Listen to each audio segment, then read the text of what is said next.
Welcome to the Psychology World podcast with me, Connor Whiteley, psychology student and international best-selling psychology author of over 30 psychology books, bringing you the latest psychology news, fascinating psychology topics and more each week. If you want to learn more, then please check out connorwhiteley.net/books. And don't forget to like and subscribe to the YouTube video or follow on your favourite podcast app. And here's the show. Hi everyone, and welcome to episode 289 of the Psychology World podcast with me, Connor Whiteley. And today's episode is on how to support students after suicide loss. And it is Saturday, the 28th of September 2024 as I record this. So today's podcast episode has been largely brought on because it's Suicide Awareness Month. Now, because of my mental health, I have not been well enough to focus on suicide whatsoever because of personal reasons. But now because it's towards the end of the month, I'm sort of better. We can debate that all we want, but I now really want to do a suicide-focused podcast episode because this is like a major topic, and this podcast episode was actually inspired by a comment my best friend made when I was having a rather horrific time though, because my best friend mentioned that suicide happens in clusters. And when I was researching that sort of topic, this article and this research popped up. So it's a great podcast episode. It's really important because when it comes to suicide work, it's always really attempting to do two of these things. So first of all, it's always really tempting just to focus on suicide prevention, which is flat out critical. We've got to do it. I'm not saying anything against that. Suicide prevention is still the main focus. Like, that is the most important thing ever, and that is the whole point of this awareness month.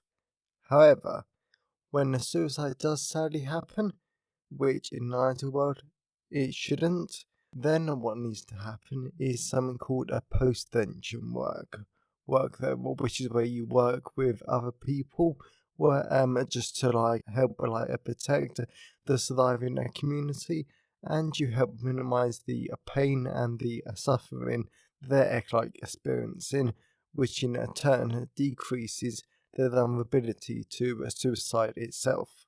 And that is particularly important when it comes to working with young people, particularly school children. So that's why today's podcast episode is really important. Plus, it's also really tempting to never focus on school children, because then we fall into the misconception that if we talk about it or with school children, then they're more likely to do it themselves. There's a myth, there's a lie, that's something that I cannot stress enough, which is something else we focus on today's podcast episode. So it's really a valuable one. I hope you enjoy it. So you've got that to look forward to in the content part of today's episode. So moving on to the psychology news section, we're reading from the British Psychological Society Research Digest. And the first one is confronting fear without confrontation. Phobias are amongst the most common psychological disorders, and the most common anxiety disorder.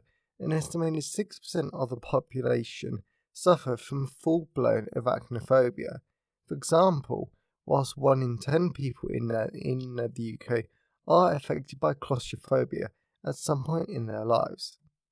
The standard treatment for phobias is exposure therapy, and whilst there is abundant evidence that exposure therapy does work, it can be distressing. This means that most people with phobias are reluctant to start therapy, or if they do, they often drop out. A new paper in the Psychological Bulletin concludes, however, that unconscious exposure therapy, in which the person isn't even aware they're being exposed to the object of their phobia and so limits their distress, can be remarkably effective. Okay, so this I think is quite a fascinating one because obviously it's a new form of psychological therapy, which I'm always a fan of. I always enjoy reading stuff about it. Doesn't mean all the options are good. It really, really doesn't.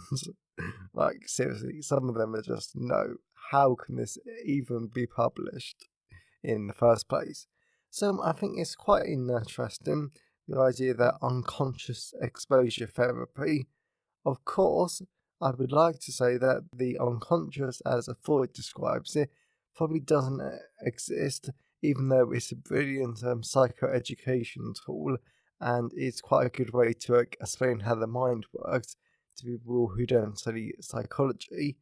But the cognitive unconscious, which is sort of the background cognitive framework in our brains, so that's the sort of exposure therapy is operating on, and I presume that it operates by you would do the exposure therapy, but the brain signals and the image doesn't reach the frontal cortex, just so you're not consciously aware of what you're looking at. So it's interesting, and I think if there are additional studies that show whether this is a valid and a reliable way to decrease psychological stress and phobia symptoms, then yeah, I think this should definitely be like rolled out more because I think it's a brilliant way. And if this is an effective way to decrease dropout rate, then that is absolutely brilliant. So the next one is help or hightail. Would your immediate reaction to seeing someone in pain be to back away or to rush to help? There are two theories about what our brain's instant response to this situation would be, and they differ drastically. According to the threat value of a pain hypothesis, witnessing pain activates our threat detection system, prompting us to withdraw. The empathy altruism hypothesis, however, suggests it automatically activates compassion responses. To investigate which idea might be right, Joe Sung at Yangyin Normal University and their colleagues ran a study published in BMC Psychology. They used subliminal representations of pain-related photos and words to explore how participants responded. And I will just go up to the research summary. Okay, so I'll read two short paragraphs. The team found that painful images didn't make the participants keener to avoid a fear-related word than to approach a positive word. They were relatively quicker to want to avoid an anger-related word, however. The researchers think that one potential explanation for this pattern of results is that in the real world, if we see someone looking angry, our immediate reaction probably be to want to avoid them. Whereas if we see someone looking fearful, we may want more information about the cause before deciding whether or not to approach them. The team concludes that the faster relative reactions to anger-related than positive words shows that the pain priming triggered an instant avoidant response, which again would support the threat value of pain hypothesis. Okay, so that's quite an interesting one there. I definitely think that the social priming angles are quite interesting, mainly because I sort of have a small vendetta against social priming research because it was done so horrifically and it's been disproven so much. So that's one interesting angle. And whilst I've definitely studied the empathy altruism hypothesis before, the threat value of pain hypothesis, that does not sound familiar. Doesn't mean I've not studied it, it just means it probably didn't interest me enough to actually remember it. Plus, it is a bit of a mouthful. So I can definitely see why that's quite a popular one and why it does make a lot of sense because in my counselling session on Wednesday, we were doing more psychoeducation on bodily responses, including window of tolerance, hypoarousal and hyperarousal. So while this is quite different to this topic, it still focuses on automatic activations and biological processes impacting our behaviour. So I understand why our threat detection system can be very quick to activate because we want to protect ourselves, and this also connects to the fight, freeze, flee response. So an interesting one for sure. Actually, and I've looked at the other ones in the Research Digest, and I've decided not to look at them this week because there's not a lot I can say about them.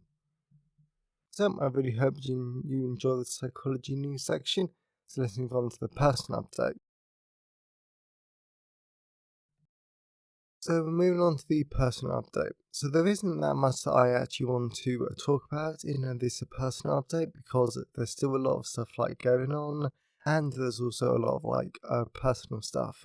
But one thing that I would mention is that I've actually picked one academic to do a PhD project. She got back to me saying, "Oh, I actually don't take PhD students because of my contract." But if you want to do that particular project, then you can head over to that academic. That academic. So I've emailed the one that should be interested in the project, and hopefully she will get back to me early next week. So I'm not going to mention what the PhD project is because I don't know if I'm actually going to do it yet, but it would be really fun and it would be rewarding, if not a little hard to do, but I'm looking forward to it anyway. And I've also been up to lots of different bits and pieces, including quite a bit of therapy work, lots of mental health stuff, and hanging out with friends and trying to live a little. And I did have my first lecture back this week because I've only got one module this term, which was the neuropsychology of aging, and it's a good module. It's interesting. Couldn't really focus on it much because I had a massive headache for a particular reason I won't go into. But it is nice to get back into the academic swing of things. And I've also got a meeting this week with my academic advisor so we can plan some new studies and I can get feedback on my drafts for my first two academic papers with her. So a lot's happening and I'm excited. So as always, I always love to hear your thoughts and feelings on today's episode. So you can always email me, connorwiley@connorwiley.net. You can always leave a comment at the show notes at connorwiley.net/podcast, and you can always tweet me on Twitter at sci-fi Wiley. I always love to hear from all of you because it really helps make the podcast feel more like a conversation. So today's episode has been sponsored by Suicide Psychology. So this is a brilliant sponsor for today's episode, not only because the entire book is actually dedicated to focusing on suicide, but it gives you a really good understanding of what suicide actually is. Because there are so many really damaging, horrific myths about suicide, which end up killing people, to be fair. Fair though, because of these myths, and because of these damaging misconceptions that we have about suicide, it creates a culture of silence, which means that people don't feel like they can actually talk about it. And because they don't talk about it, because they can't get mental health support, then they do sadly end up committing a suicide.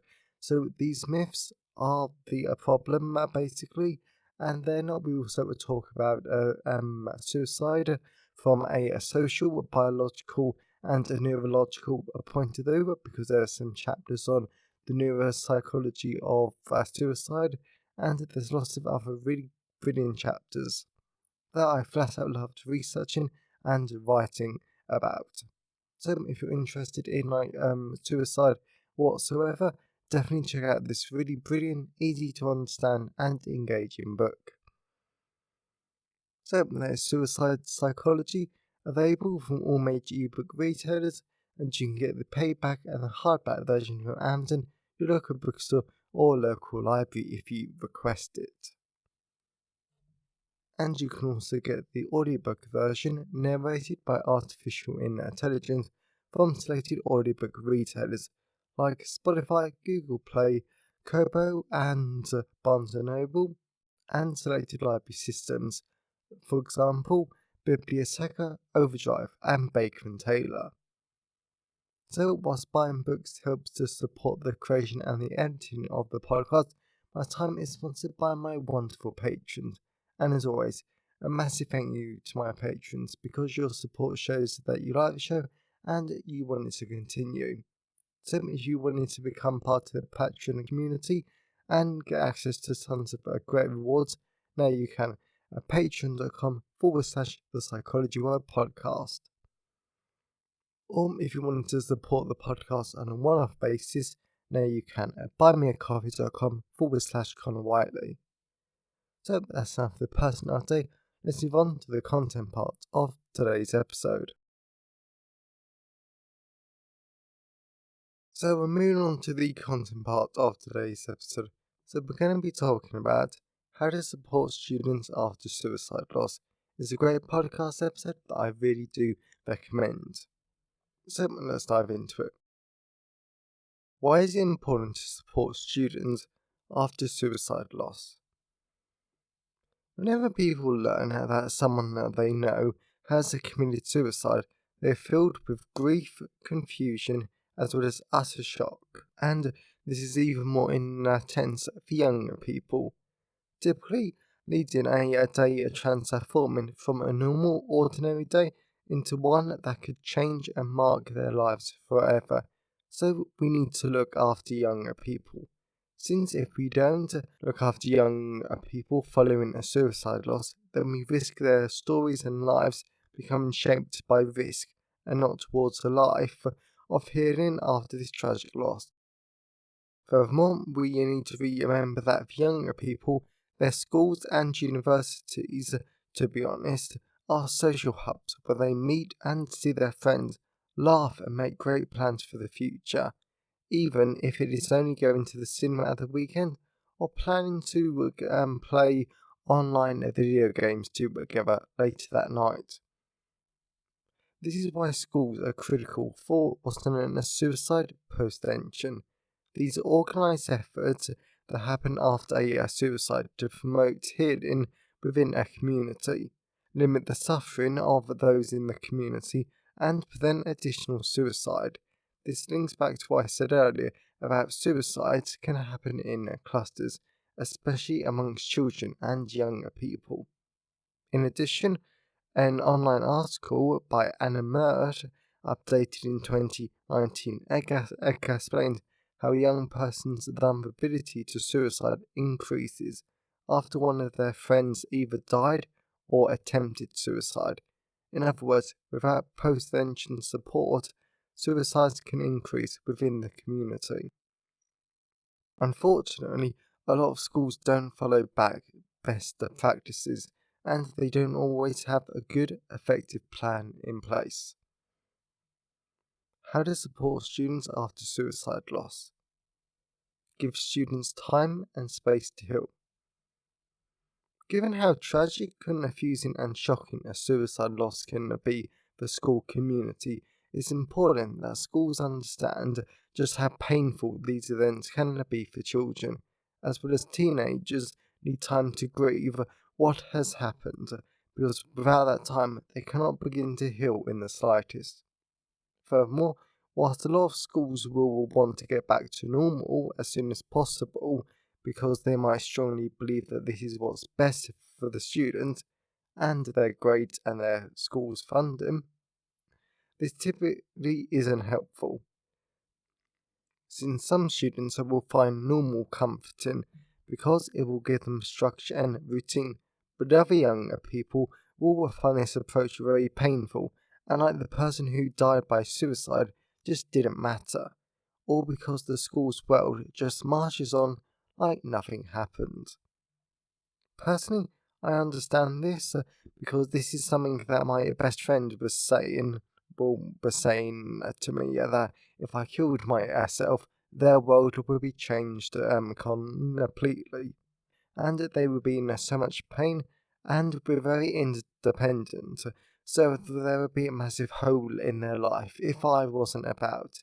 So I can imagine that if they felt like they were the only one suffering or feeling the pain of my death and everyone else was just going back to normal, then that would make my best friend feel even worse.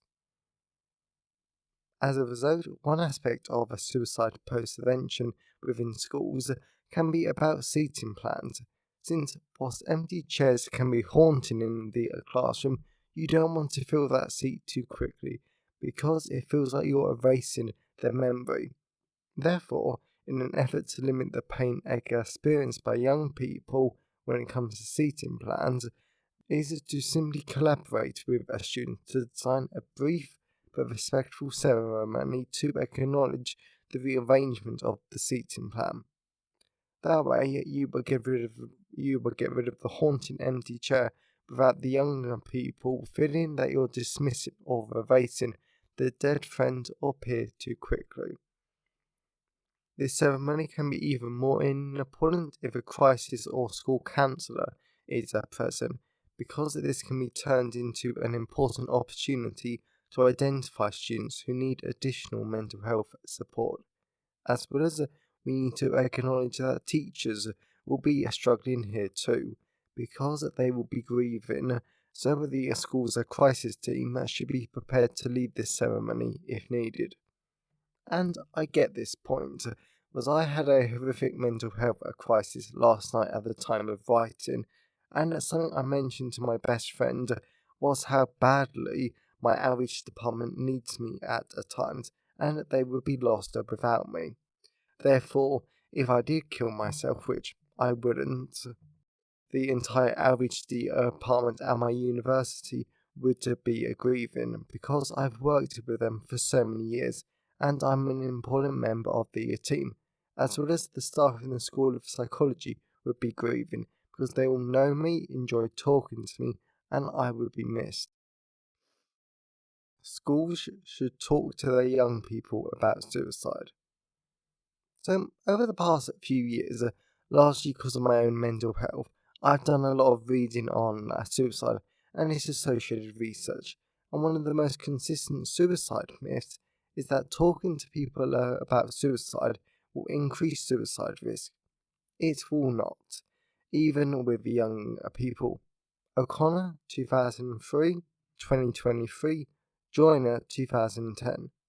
If you ask about suicide, you will not put the idea in their head unless it was already there. Then, by talking to people about suicide, you will give them a chance to talk about their suicidality. And it is that chance to talk, find solutions, and find reasons to live that are so important. It is this conversation that saves lives. Personally, I think one of the reasons why I haven't committed a suicide and why I ultimately never would is because my best friend allows me to talk about it, and they ask me about it from time to time, since I'm having a really rough 6 week period. I think tomorrow, at time of recording, actually, that will be 7 weeks. Oh, I really don't want this to go on much longer. In addition, even if teachers and the school don't want to talk about suicide, the children will be talking about suicide after experiencing a suicide loss. This unmanaged, I say in air quotes, suicide talk can be extremely unhelpful and possibly dangerous, because it allows misinformation, myths, and terrifying beliefs about suicide to grow and go unchecked within a school community. One of these myths could be that suicide is impulsive and that children might be scared one day that they might just snap and commit suicide. That is a terrifying idea. In reality, suicides are always planned, days, weeks, or even months in advance, sometimes down to the very last detail. Ultimately, as much as schools and the teachers might want to shut down any suicide related conversations, that is not going to happen, The world is too interconnected, and if children do not feel like they can have these conversations safely at a school, then they will have them outside, be it in their friendship groups or online, and all the dangers that come from chatting with strangers online.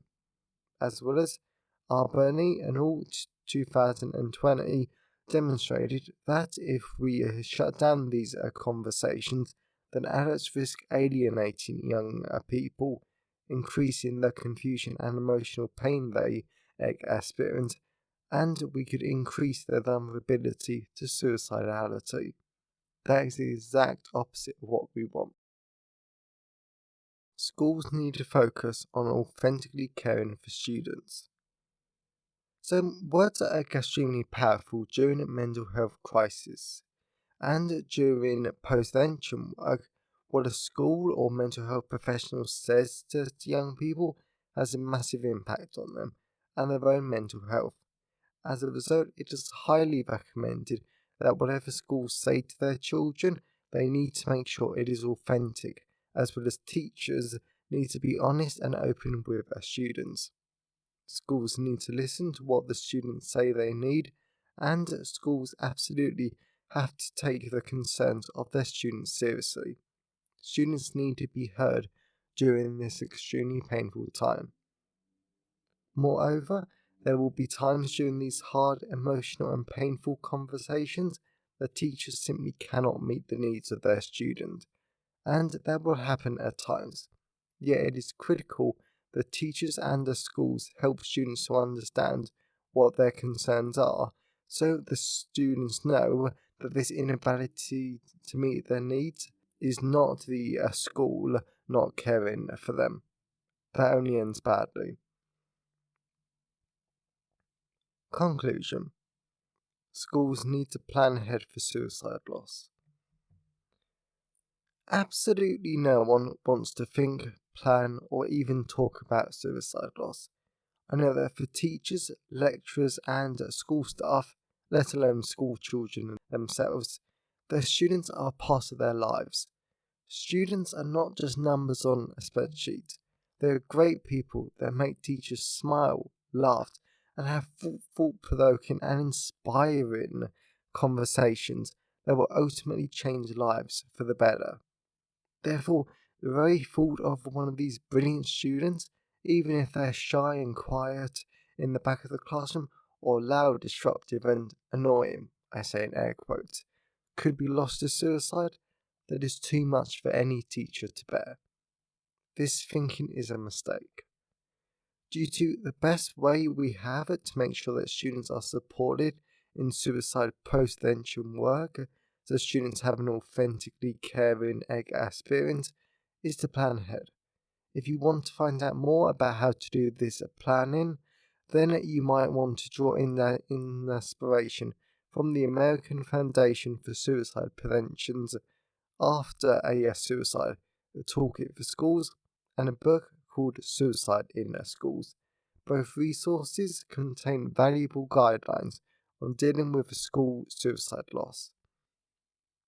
So, to wrap up this clinical psychology podcast episode, I want to conclude by saying that no one ever wants to commit suicide. They seriously don't. For example, since my mental health died about 6 weeks ago, I have been suicidal. I haven't wanted to kill myself. It is just there have been times when I have not been able to see another way out of my situation except suicide. Therefore, we need to continue focusing on mental health support for suicidal people so there are no more suicide losses. This is why I'm extremely grateful to my best friend and my rape counsellor, because they've both shown me that there are other ways out. And whilst I'm still bad most days, there is now a sense of hope in my life. Hope is all you need. Nonetheless, whenever the worst does happen and someone does feel like suicide isn't the only way out, we absolutely have to make sure post-intervention work is done effectively, so we can minimize as much emotional pain as possible, and so suicide clusters do not happen. Schools, teachers, and everyone in their society owe school children that much, at the very least. So I really hope that you enjoyed today's episode and you got something out of it. I know that I did, because even though I've been struggling a lot for the past 6 weeks, it's been really rewarding to actually do a more useful based podcast episode that should hopefully help people, and it should raise awareness about a very devastating topic. And if you know anyone who would enjoy today's episode, then please share it with them. I'm always really grateful when you wonderful people help spread the word about the podcast. And if you want to learn more, then please check out Suicide Psychology, available in all the usual places, and you can listen to the audiobook at selected audiobook retailers. And if you wanted to support the podcast on a monthly basis, now you can by heading on over to patreon.com/the Psychology World Podcast. Or you can support the podcast on a one-off basis at buymeacoffee.com/Connor Wiley. So have a great day, everyone, and I'll see you next time. Thanks for listening today. I hope you found it helpful.